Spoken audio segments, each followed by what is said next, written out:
Lawmakers are headed back here to the Capitol to once again discuss tax cuts. The governor laid out 3 items when he called for this special session: a path to zero state income taxes, budget transparency, and also a trigger law mandating that if the court finds that any Oklahoman due to race, heritage, or political classification doesn't have to pay state taxes, then nobody has to pay state taxes. Our Capitol reporter Haley Wager tells us the stalemate, though, ahead of the special session.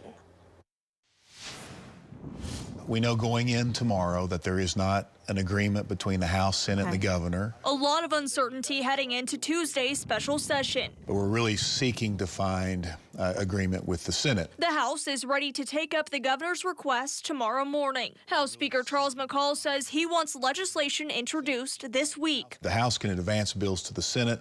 If they're not willing to take them up, then they can't get to the governor's desk. Pro Tem Greg Treat says the Senate is not opposed to tax cuts. They just want more time before making a big decision. I try to get some breathing room. There's just a pattern of impatience and not being willing to put in the work to get to the result. Treat has invited the governor to come to the Senate Appropriations meeting to explain the specifics of his special session call. I think it's hard to go into a special session without knowing what the governor's plan is. We didn't call the special session.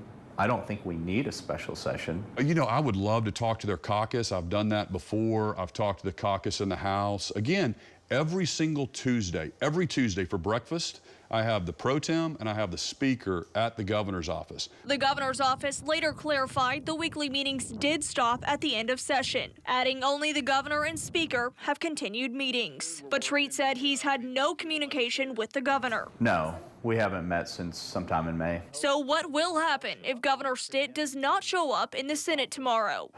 We'll have to have a conversation with our caucus. Hopefully he believes in his plan enough that he'll come and present it. The Senate will be meeting here at the Capitol at 9 a.m. and the House will convene at 11 a.m. At the Capitol, for Oklahoma's Own, I'm Haley Wager.